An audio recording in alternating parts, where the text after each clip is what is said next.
Priča o 5 hlebova. Posle propovedi apostoli su se okupili oko Isusa Hrista i pričali mu šta su vidjeli i čemu su naučili narod.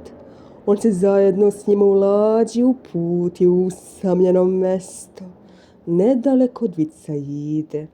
Kada je izašao iz lađi, Isus se ugledao mnoštvo ljudi. Dugo je s njima besjedio o carstvu Božjem i iscijelio sve koji su patili od raznih bolesti. Kada se dan počeo pretvarati u veče, učenici su rekli Isusu: otpusti ove ljude da bi mogli da odu u okolna sela da kupe sebi hranu. Međutim, on im je odgovorio: ne treba nikuda da idu, dajte im vi da jedu.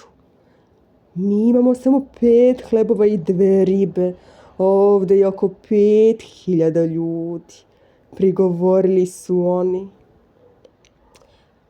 Tada im je Isus Hristos rekao: donesite ih meni.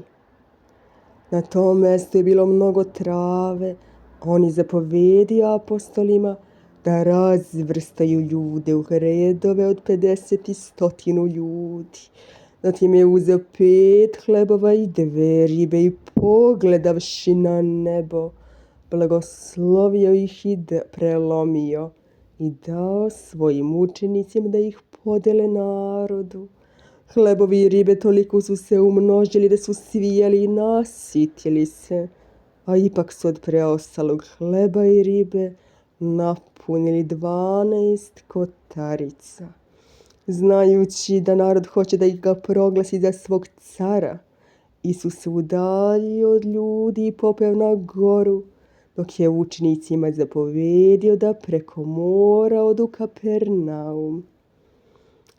Draga deca, od sada možete zbirku sa religioznom i rodoljubivom tematikom spisateljice Marina Ćurčić da nabavite po promotivnoj cijeni preko kontakt telefona 063 17 57 156.